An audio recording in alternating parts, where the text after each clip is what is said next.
o a cero. No, ¿Cómo hacer? No tengo el dato exacto, pero creo que estaba en 0,4, ¿no, profesor? sí, claro, claro. Eso es lo que necesitamos cuando hacemos un pequeño análisis, de justamente darle como una especie de secuencia, como un hilo conductor. Y está bien, analizamos la tasa del Banco de México, ¿no? La decisión del Banco de México de recortar 50 puntos base, ¿no? Cuando analizas esto, de repente dices, el Banco de México decidió por unanimidad de sus 5 miembros de la Junta de Gobierno reducir la tasa de interés de referencia o la tasa objetivo o la tasa interbancaria un día en 50 puntos base, de 9 a 8,50%. ¿Ok? Y eso es un hecho, ¿no? Está, así lo decidió el Banco de México. Y entonces puedes explayarte un poco como analista y decir, las razones por las cuales el Banco de México toma esta decisión pueden ser, primero, la inflación está más o menos bajo control, es decir, está en el rango que quiere Banco de México, que es 3% más menos un punto porcentual, es decir, el techo es 4%. ¿Y en cuánto está la inflación en este momento?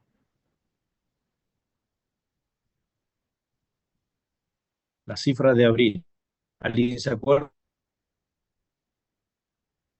3,90%. ¿Ven? Entonces, primera condición, la inflación está más o menos tranquila, no se nos ha desbordado, no está descontrolada en absoluto. Como en otros países, la inflación ha estado descendiendo últimamente, ¿no? En Estados Unidos, en Europa, nosotros, etcétera. Segundo, la actividad económica en México está enfrentando una condición sumamente compleja, ¿no? Casi entrando a un proceso recesivo, o por lo menos está en una desaceleración muy fuerte. ¿Por qué? Porque en el cuarto trimestre del año pasado creció apenas 0,5% anual y en el primero de este año casi repitió la dosis con 0,6% al año. Muchos analistas esperaban una caída y el mercado está esperando que para el segundo trimestre una caída más o menos de 0,3 o 0,4 más o menos. En consecuencia, pues el Banco de México, ¿cuál es la responsabilidad fundamental del Banco de México? Mantener la estabilidad de precios. O sea, combatir la inflación, ¿no? Esa es la única chamba del Banco de México. ¿Cuál es la función de la Fed? Sería esa misma y promover el crecimiento económico. Exactamente. Ellos tienen dos responsabilidades y nosotros en el Banco de México solo tenemos uno. Pero el Banco de México cuando toma decisiones, en realidad no toma decisiones solo pensando en la inflación y que no le importe un comino la actividad económica, el crecimiento económico. Eso es irreal, ¿no? Aunque en la Constitución está escrito que la función de México es preservar la estabilidad de la moneda, es decir, la inflación, etcétera. En la vida real, el Banco de México toma decisiones también en función de otras variables, ¿no? Toma en cuenta el tipo de cambio y obviamente le interesa mucho el crecimiento de la economía. Si está viendo que la economía se está desacelerando muy fuerte e inclusive pudiera estar ya en un proceso recesivo, el Banco de México tiene que bajar las tasas de interés. Seguramente la inflación debe estar controlada, por lo tanto, pues tampoco se puede desentender, ¿no? Absolutamente de la parte real de la economía, ¿no? De la actividad económica, del PIB propiamente. ¿Sí? Entonces, cuando hacemos un pequeño análisis, hay que abordar varias cosas, ¿no? Y podríamos abordar más cosas y decir todo esto en condiciones en que el tipo de cambio también está tranquilo. El tipo de cambio está, creo, en 19,3 pesos por dólar. Es decir, contra lo que más o menos esperaba el mercado, que con este tema del proceso arancelario, de la crisis arancelaria que se está viviendo en el mundo, particularmente hoy desde Estados Unidos, que son los que están con esta guerra, se pensaba que el tipo de cambio lo iba a resentir, ¿no? El que se ha devaluado es el dólar y en consecuencia el peso mexicano se ha apreciado. Si en algún momento el dólar se aprecia frente al euro, frente a otras monedas importantes, entonces nuestra moneda se puede depreciar. Pero por el momento, en los últimos meses, tal vez en los últimos 6 meses, el tipo que está en cambio está súper tranquilo, ¿no? Entre 19, 20, 30 y 25 ha movido, ¿no? Pero básicamente ahorita está por debajo de 20 pesos, ¿sale? Entonces hay que hacer ese tipo de análisis. Bien, ¿qué más? ¿Algún dato importante más de esta semana?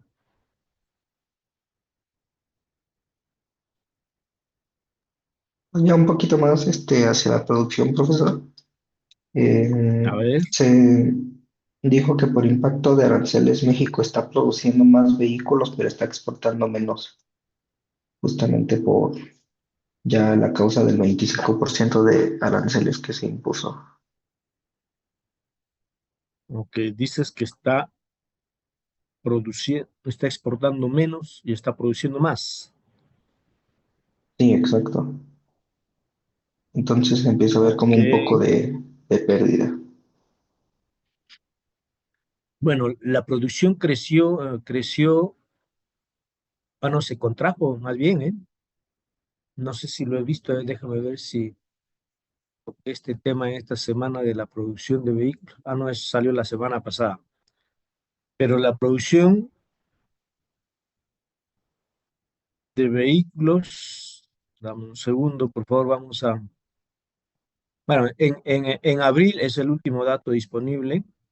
La producción de vehículos se cayó, creo que como 9%, algo así, anual. Y esto es, ¿qué implica? Que en parte tal vez ha sido afectado ¿cómo se llama? Por los efectos de los aranceles, ¿no? No podemos estar exentos absolutamente de este tema si nos golpea. Eh, déjenme, déjenme compartir con ustedes esta cosa.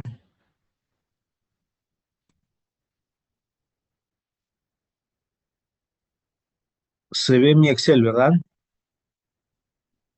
Sí, ya se Sí, ve. Mm. Ok, lo voy a agrandar nada más un poco.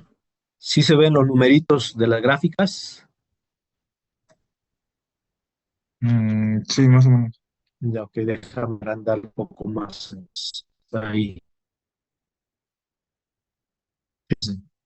Acá hay una gráfica de la producción de vehículos.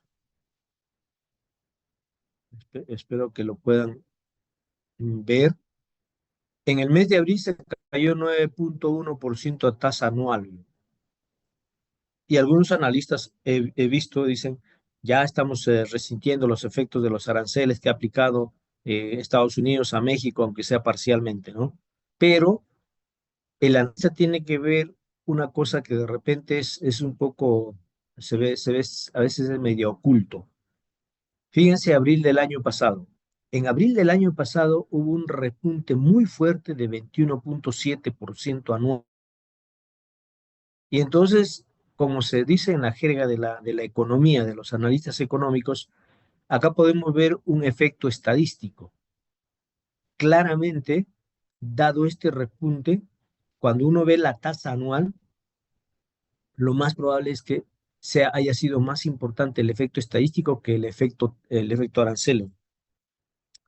Si este número no hubiera sido tan alto, seguramente esta caída sí reflejaría el efecto de los aranceles. Por lo tanto, yo más bien pienso que acá hay más un efecto de estadístico, aritmético, de efecto base, como se dice, que efectivamente un efecto, un impacto de las aranceles. Cuando vemos exportación de vehículos, por ejemplo, tenemos que en abril del año pasado creció 13,8 y en este año se cayó 10,9%.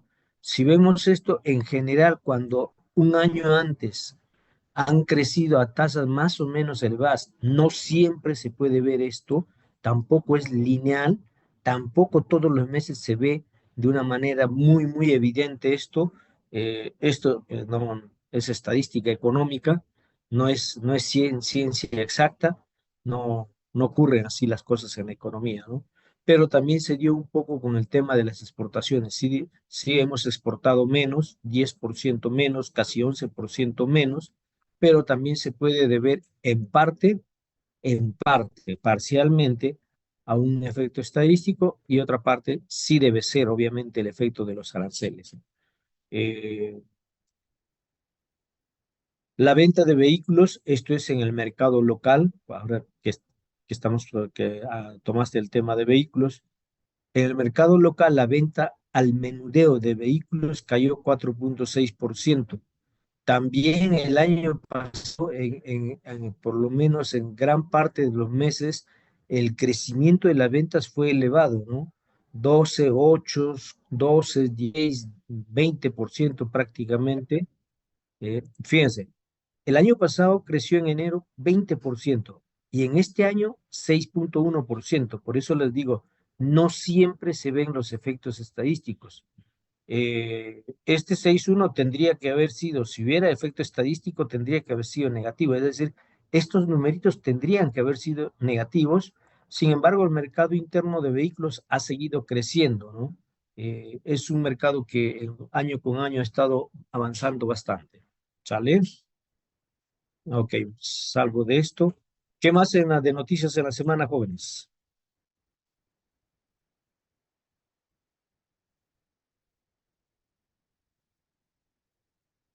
¿Alguien más?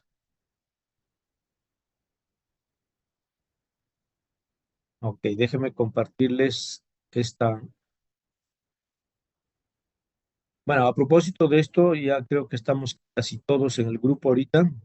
Nada más para comentarles.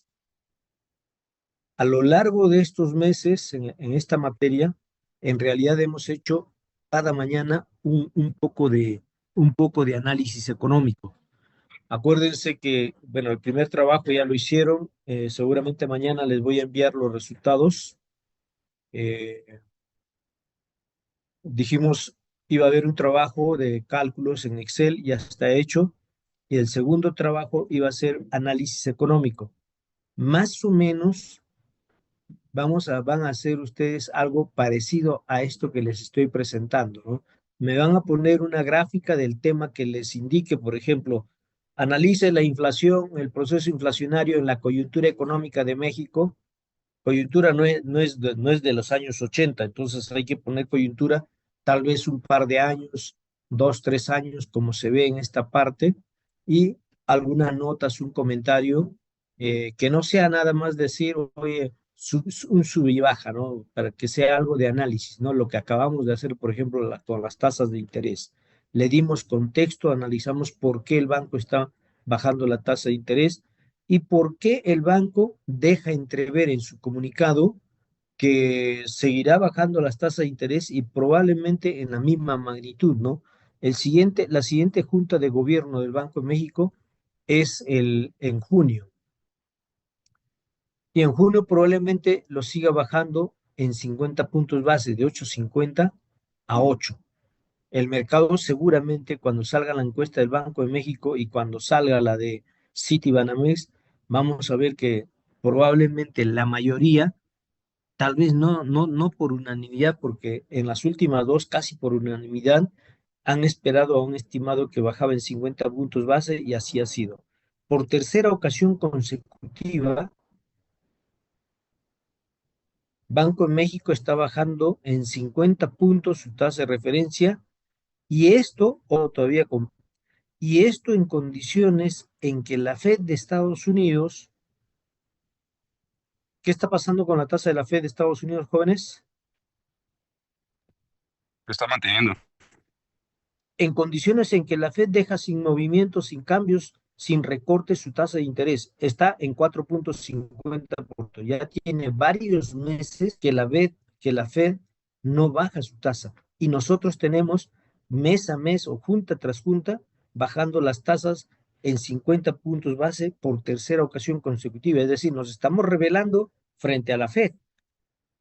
Obviamente, eso ocurre porque además de lo que dijimos del tema de la inflación y la actividad económica local, como lo dijo un compañero, además de eso tenemos un tema.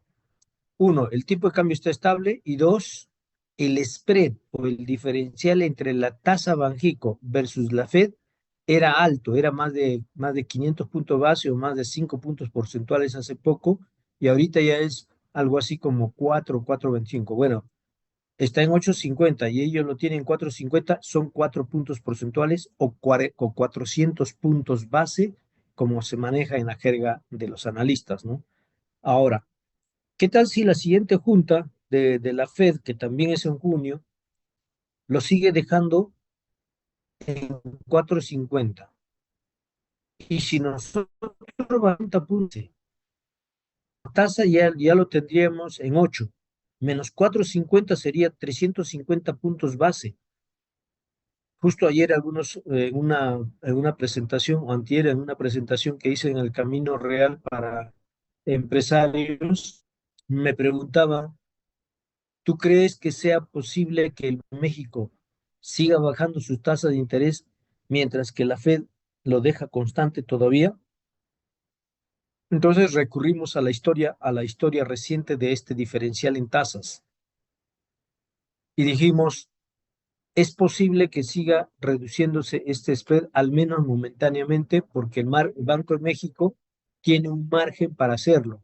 Y además, porque estamos en un estancamiento casi total. Por lo tanto, el Banco de México no se puede desentender, no se va a desentender y solamente va a seguir bajando su tasa de interés. Cuando Estados Unidos empiece a bajar su tasa, en algún momento el Banco de México, tal vez en algún momento de este año, obviamente segundo semestre, tal vez el Banco de México en algún momento, cuando la Fed baje su tasa, el Banco de México tal vez no lo baje. Entonces ese diferencial va a regresar más o menos a 3,75 o 400 puntos base. ¿Vale? Ok, jóvenes. Fíjense, el empleo, un dato importante, que es también otra razón por la cual el Banco de México decide bajar su tasa. El empleo en abril apenas ha sido 0,2%. El empleo visto por los trabajadores en el IMSS, asegurados en el IMSS, es decir, el empleo formal en el sector privado. ¿De acuerdo? Y esto de acá al lado, no sé si lo vean,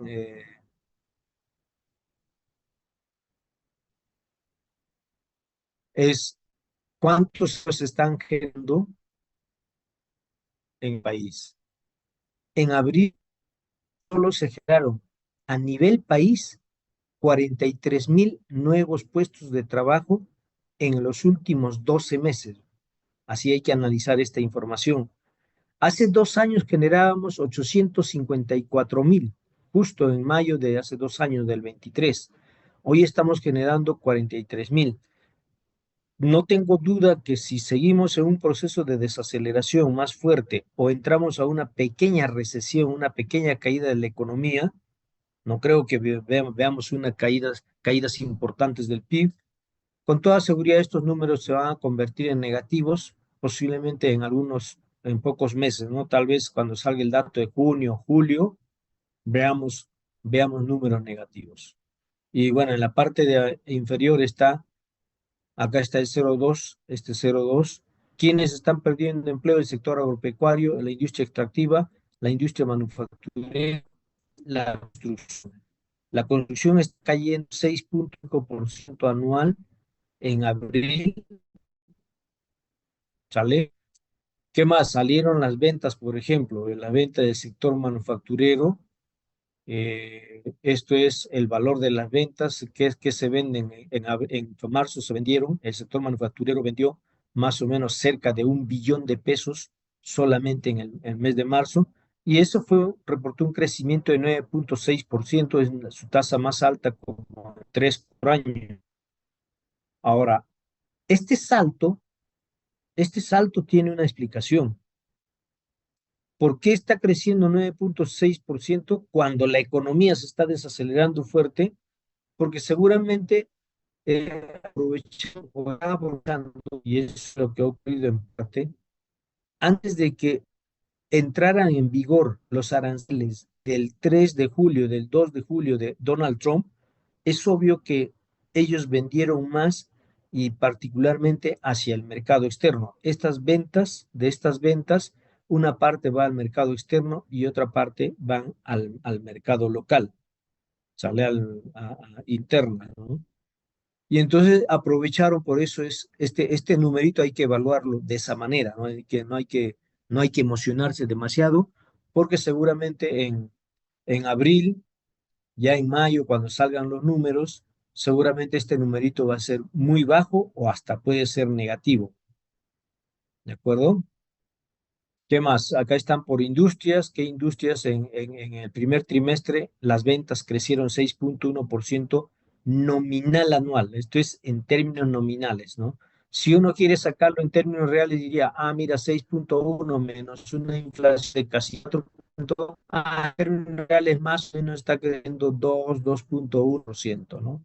Y por ahí hay industrias. Las industrias más importantes a nivel manufactura son equipo de transporte. Equipo de transporte básicamente es la industria automotriz.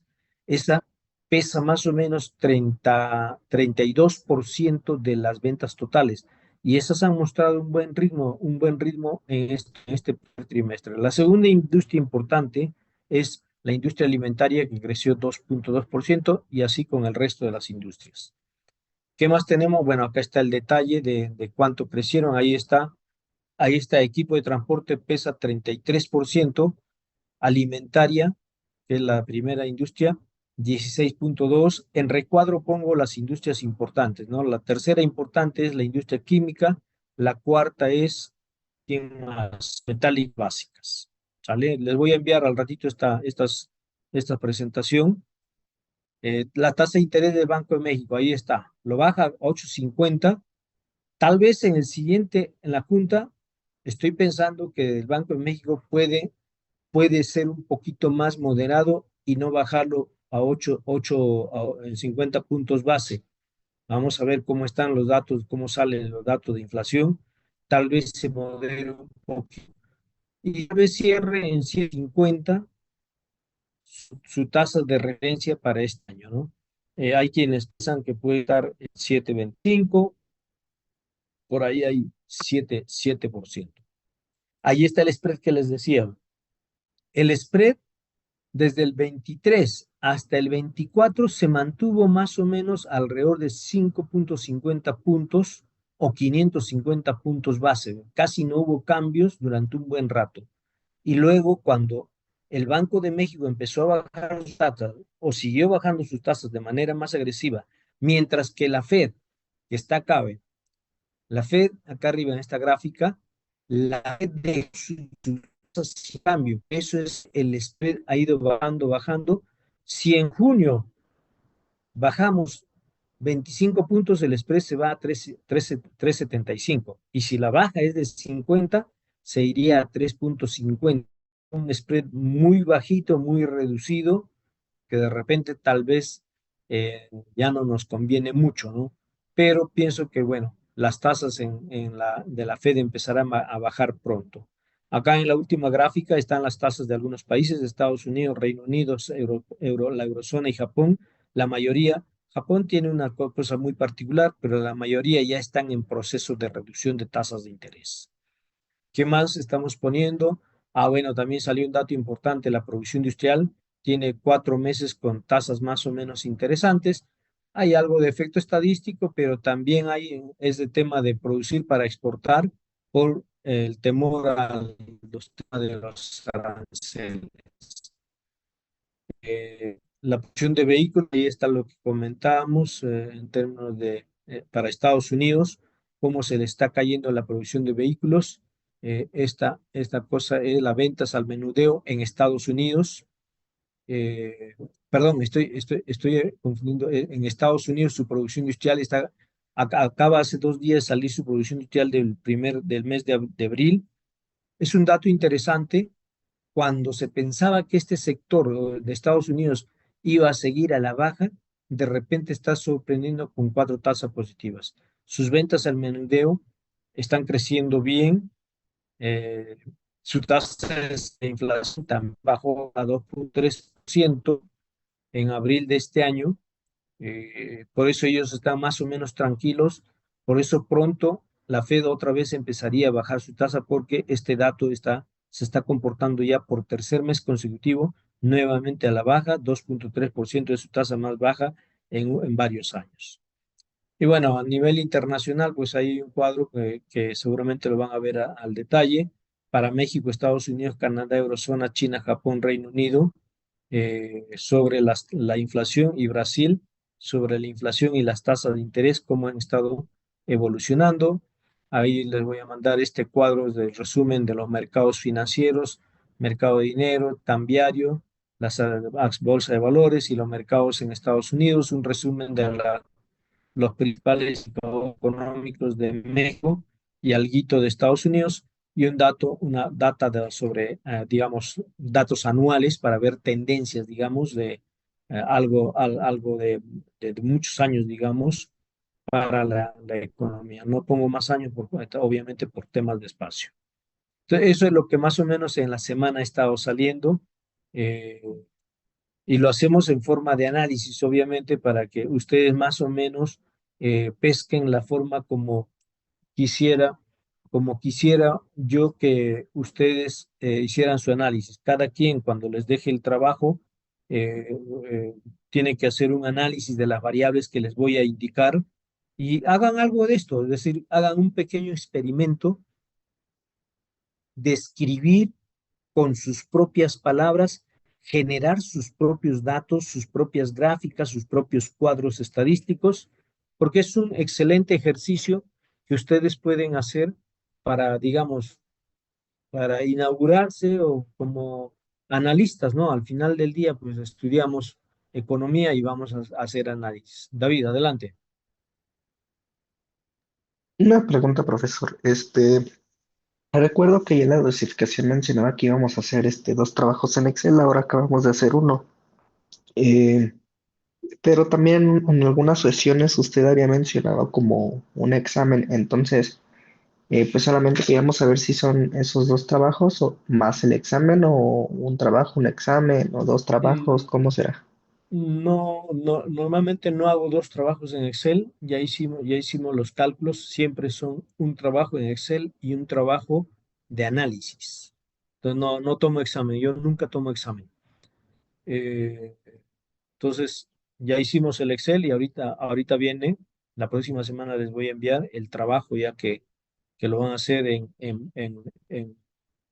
Word, van a desarrollar un documento, y yo les voy a enviar inclusive el formato y sobre eso van a trabajar. Así como lo hicieron en el formato en el Excel, el archivo, les voy a enviar el archivo en Word para que ustedes, ahí voy a poner, mira, desarrolle la actividad, la coyuntura que está pasando con la actividad económica, el PIB, la inflación, el desempleo. En otro diré, ¿qué pasa con las tasas de interés de México y Estados Unidos? Y ustedes pondrán alguna gráfica, algún cuadro que les interese y ahí sobre eso hacen un pequeño análisis, ¿no? Tal vez les ponga, mira, el comercio exterior, qué está pasando con la balanza comercial, las finanzas públicas, lo que sea, ¿no? Y entonces ustedes tienen que buscar la información. Ese es el papel de un analista, ¿no? Es el trabajo de un analista. Jalar la información, construir un cuadro que sea obviamente estético, no pongan, no van a ir al Banco de México o al INEGI y copiar un copy-paste de esos cuadros a su archivo, ¿no? Porque eso no es trabajo, eso no es este esfuerzo de uno, ¿no? Si vas a copiar, vas a entrar a los que hacen los análisis de Banamex, de Bancomer, de Banorte, lo que sea, y haces un copy-paste, pues eso no es trabajo, eso es una copia, ¿no? Entonces, yo también me voy a dar cuenta porque leo esos documentos. Si pesco a alguien que copió algo, me voy a dar cuenta fácilmente, ¿eh? Quién está en un proceso indebido de estar copiando, que afortunadamente no me ha pasado, porque pues sí, le recomiendo ampliamente que este trabajo lo hagan con su propia palabra, que escriban, ¿no? Que realmente hagan un pequeño análisis. Tampoco les voy a decir una cosa grandiosa, como para publicarlo en los documentos de Citibanamex, ¿no? No estamos todavía, tal vez digo, no estamos preparados todavía para hacer eso, ¿no? Pero pues justamente de eso se trata, que ustedes lo hagan, lo redacten con sus propias palabras. Es un buen ejercicio, es un súper ejercicio, ¿eh? Bien, déjenme compartir, si no hay otra pregunta, déjenme compartir otro documento. Vamos a analizar algunas cosas. Esta es una presentación que hice el día martes en el Hotel Camino Real para un cliente, para Engine Capital. Yo trabajé varios años acá, hoy soy consultor externo para ellos y entonces hicimos una presentación en la Ciudad de México. Siempre viajo a otros estados, todo el tiempo estoy viajando a hacer presentaciones porque ellos están en una campaña. Ustedes pueden entrar a la página de Engine Capital, hay un área que se llama Estudios Económicos, todos los documentos que están publicados ahí, yo se los envío, no aparece obviamente mi nombre porque pues, soy asesor externo. Ellos publican, cada semana publicamos un reporte sobre algún tema de la economía, ¿no?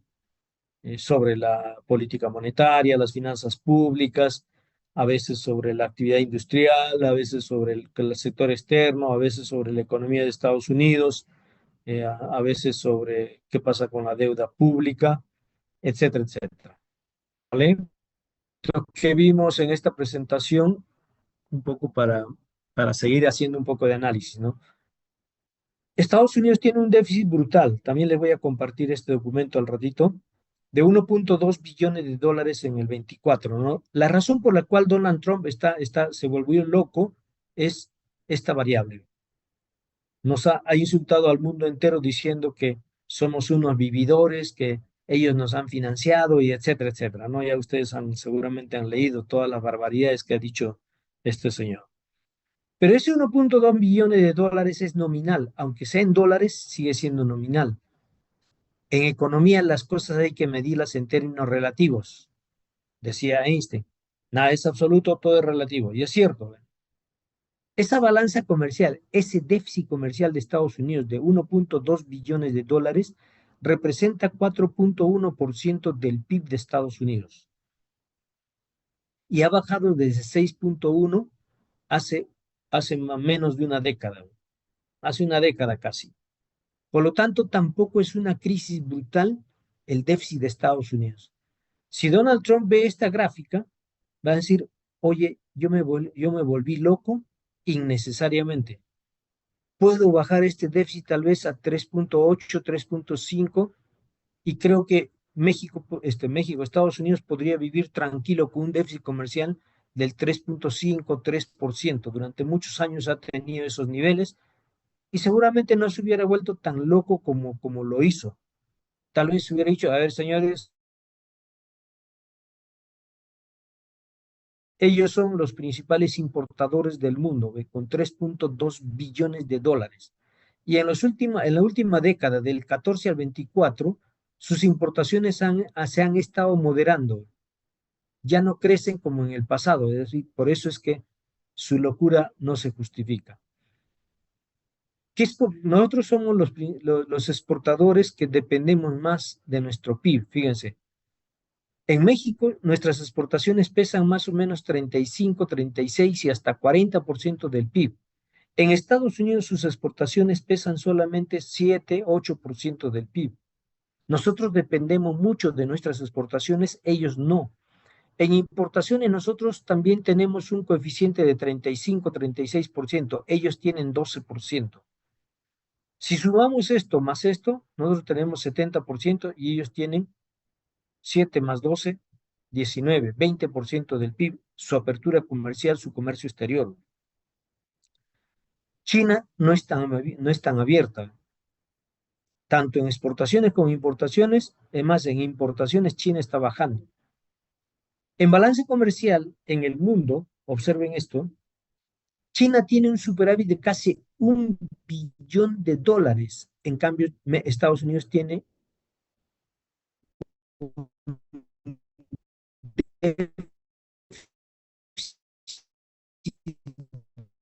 1.2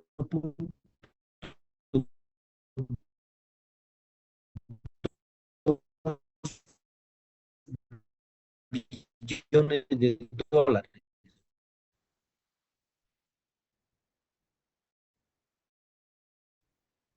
China ha aumentado su superávit y Estados Unidos ha aumentado su déficit. Nosotros, sí,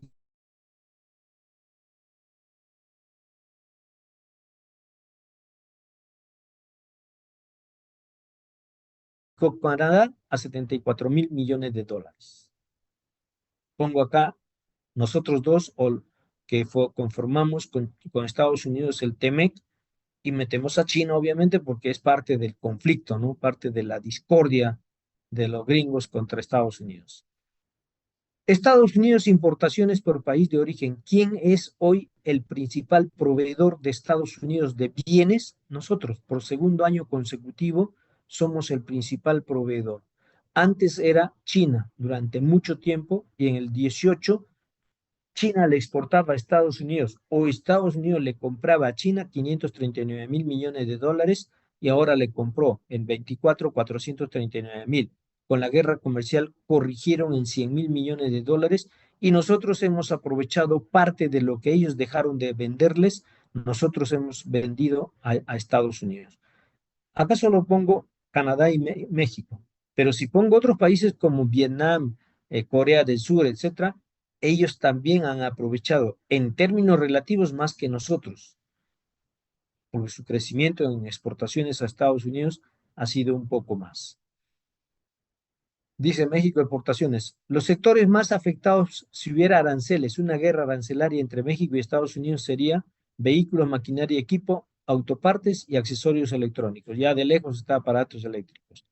Los estados más afectados tendrían que ser Chihuahua, Coahuila, el Nuevo León y Baja California. Si hubiera una guerra comercial, estos estados sufrirían porque son los grandes exportadores de nuestro país. Las importaciones de vehículos, observen esto qué interesante. Antes, hace apenas 15 años, México estaba en el tercer lugar como proveedor de vehículos hacia Estados Unidos. Los dos primeros, Japón y Corea. No, el Japón, y el azul es Canadá. Hoy somos los campeones en proveeduría de vehículos hacia Estados Unidos.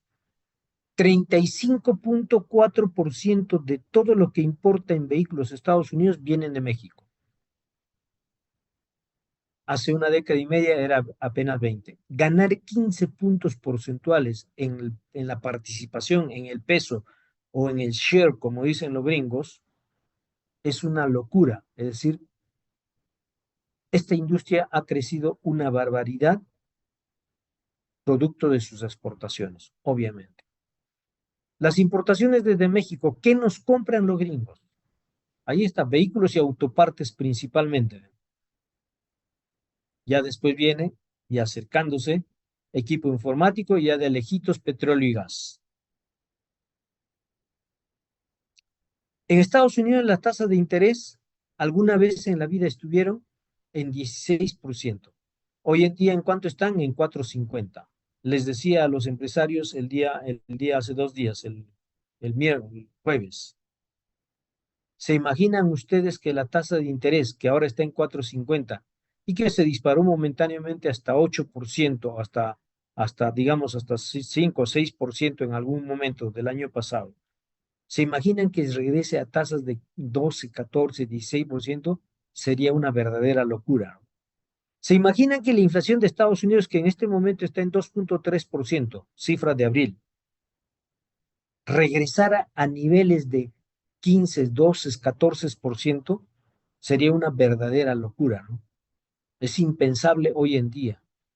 Por lo tanto, pues hay que agradecerle a los que gestionan la economía gringa y controlen esta variable, ¿no? Ellos en el primer trimestre del año crecieron 1.9% y podrán crecer tal vez 1.2% en este año.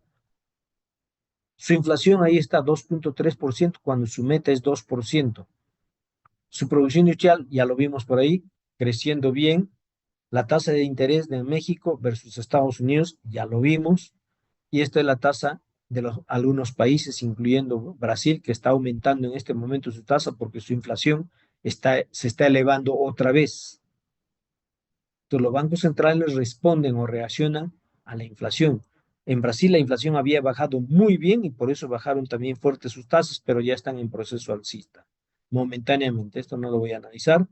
En México también, fíjense, en los 80 teníamos una gran inflación y una gran devaluación del peso mexicano. Tenemos desde el 0,1 para acá una relativa estabilidad de la inflación, de los precios y del tipo de cambio. Hay que valorar, les decía a los empresarios, tener una situación como esta. ¿Se imaginan, yo les decía, que ustedes empresarios enfrentaran un proceso inflacionario como en los años 80? En este momento es impensable, ¿no? Sería una verdadera catástrofe. Por eso en los 80 nos fue muy mal a nuestra economía. No solamente a México, le fue muy mal a muchos países de América Latina. Las tasas de interés también. Desde el 0,1 para acá las tasas están bajo control. ¿Se imaginan tener tasas de 40, 80, 90, 110, 105% de tasas de interés? Sería una verdadera locura. Las reservas muy bien y el PIB. En 7 sexenios de la economía mexicana, el PIB crecía a tasas del 6.2% y el 83 al 2004 creció solamente 1.8% menos de la tercera parte. ¿Por qué? ¿Qué diablos nos pasó? Vaya Dios a saber, pero sí sabemos, ¿no? Esto justo coincide con la época o la etapa de los, como decía AMLO, de los neoliberales, ¿no? De los tecnócratas. Algo hicieron mal, algo hicieron mal. Claro, lo mal viene desde 2 sexenios antes porque nos endeudaron un montón y generaron un problema, pero aparte de eso, algo se ha hecho mal, ¿no? Algo no se está haciendo, aunque Carlos Salinas y Cedillo reportaron los mejores crecimientos en la época moderna, ¿ven? Tanta crítica y tanto insulto, tanto de AMLO, que AMLito solo creció 0.9% anual, ¿no? Yo que AMLO me quedo callado, ¿eh? Pero bueno, ¿por qué crecíamos muy bien antes y ahora no crecemos? La explicación está en la inversión. Fíjense, la inversión como porcentaje del PIB pasó de 7, 6% en 1981. De ahí nunca más hemos podido recuperar esta tasa de inversión y hoy en día estamos en 24%. A ver si Claudia logra subir este porcentaje. En el Plan México, Claudia quiere subir este porcentaje a 28% del PIB. Si lo lograra sería extraordinario.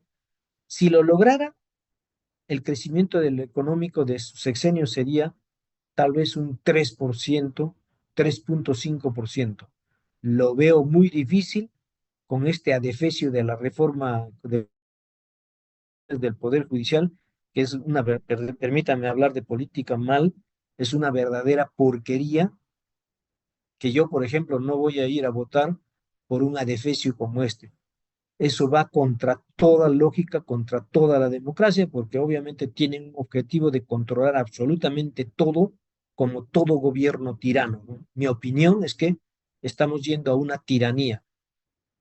Coincido con Cedillo, se han ido a la yugular de Cedillo. Eso es un mensaje de que cuando estemos cooptados o estemos dominados por un poder judicial que es una porquería, pues ya no vamos a tener la libertad absoluta para denunciar y expresarnos libremente y encima quieren emitir una ley de comunicaciones que también va con el sentido de controlar a la opinión, porque dicen que si te expresas inadecuadamente, pues te pueden meter al bote. Entonces, la verdad, no veo cómo Claudia vaya a llegar al 28% del PIB cuando estás generando, cuando tienes un buen objetivo, pero la parte del gobierno federal tiene buenos objetivos, buenas metas, pero el poder legislativo va a contracorriente. No sé qué está pasando con Claudia, que no puede imponer y decirles, bueno, es parte del plan, obviamente, ¿no? Del plan macabro de Andrés Manuel López Obrador. No digo más. El déficit fiscal está más o menos controlado, se disparó en el año pasado y esperemos que este déficit fiscal pueda ser controlado y estar por debajo de 4%. Lo veo complicado, pero si lo logran bajar hasta por debajo de 4, pues estaría más o menos tranquilo, no habría tanto riesgo. La deuda pública también se va elevando junto con la déficit fiscal, se convierten en dos variables que nos pueden generar algún problemilla.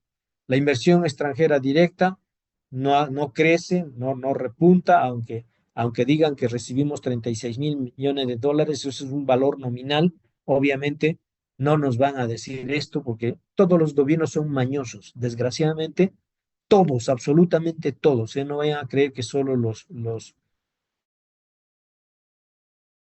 cuando el dato no es bueno, le buscan el valor nominal y por Dios, el valor nominal no se tiene que analizar necesariamente, ¿no? La inversión extranjera representa solo, con Claudia, 8.5% de la inversión total del país. Es decir, no estamos haciendo bien las cosas, al menos en esta. El PIB este año crecerá 0.4%.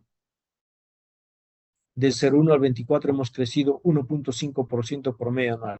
La inflación está tranquila, no pasa nada, el tipo de cambio está estable, bien en ese aspecto, la tasa de referencia va a seguir bajando. Y bueno, en algún momento ya hemos analizado este cuadro, me parece, con ustedes, la crisis del 95, la del 2009 y la del 2020, y les hemos preguntado, ¿habrá una crisis? Claro que no va a haber una crisis próximamente. Los criticones del sistema, hay analistas que son verdaderamente criticones, siempre están diciendo que sí va a haber una crisis, ¿vale? Bueno, en la coyuntura económica, el PIB ahí está en 0.6, tal vez se caiga a 0.4 en el trimestre, la inflación tranquila, la inversión se nos está cayendo, el empleo pues crece nada, la producción de vehículos ya lo vimos, las exportaciones también, ahí está el comercio exterior de México versus Estados Unidos, les exportamos 500.000 y les compramos 334, tenemos un déficit 172 con ellos, etcétera, etcétera. Lo que le exportamos a Estados Unidos representa, no, perdón, en Estados Unidos sus exportaciones a México representan solo 1.1% de su PIB. En México, nuestras exportaciones a Estados Unidos representan 27%. Cuando a veces hay analistas pro gobierno que dicen, es que también ellos dependen de nosotros, por lo tanto, pues vamos a hacer los rudos, los duros de la izquierda mexicana seguramente dirían, agárrense a golpes, agarrémonos a golpes con Estados Unidos.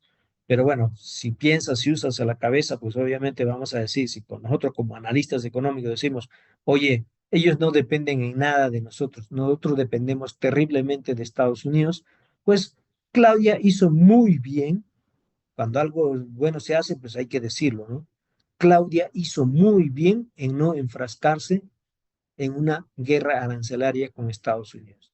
Alguien seguramente le había dicho, Claudia, ellos no dependen de nosotros dependemos mucho de ellos.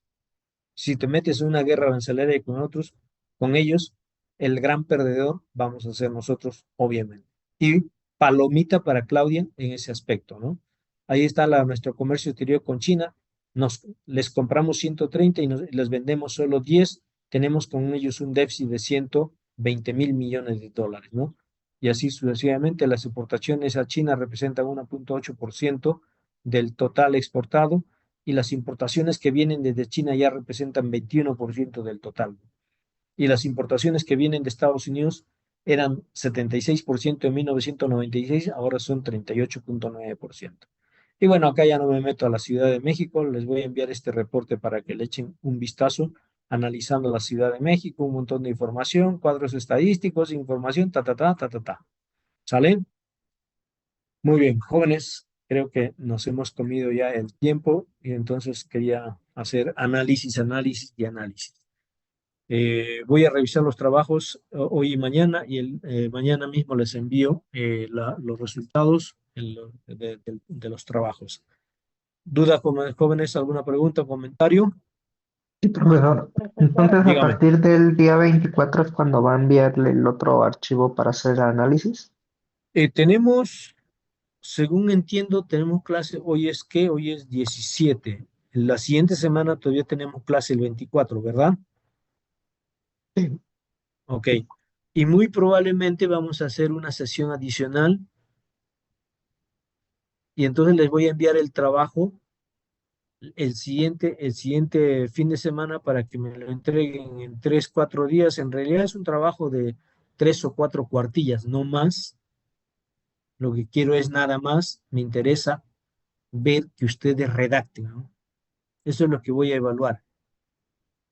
Y ya voy a poner ahí algunos requisitos. Cuiden mucho la forma de la redacción, ¿cómo se llama? La ortografía, todo eso, ¿no? Traten de cuidar para que sea un trabajito así, digamos, sencillo, lo mejor que se pueda, lo más profesional que se pueda. Lorena, adelante. Sí, gracias. ¿Cómo dijo que se llamaba la página o la empresa en donde usted está como consultor externo? Engen Capital, Engen, como suena. NG Ahí Capital. entras a su página de internet y ahí vas a entrar a estudios económicos. Si no lo encuentran, me escriben ahí un correíto y ya les dejo para ahí. Gracias. Una disculpa, profesor, es que no me envió el trabajo, le mandé varios correos. Sí, ya vi tu correo, mandaste ayer, ya al ratito te contesto, José Muchas Luis. gracias, muy amable. Va. ¿Alguien más, jóvenes? Listo. Nos vemos el sábado. Buen fin de semana. Gracias, profesor. Hasta Gracias, luego. profesor, Gracias. igualmente. Hasta luego, hasta Gracias, profe. luego, Nos hasta vemos. luego. Luego.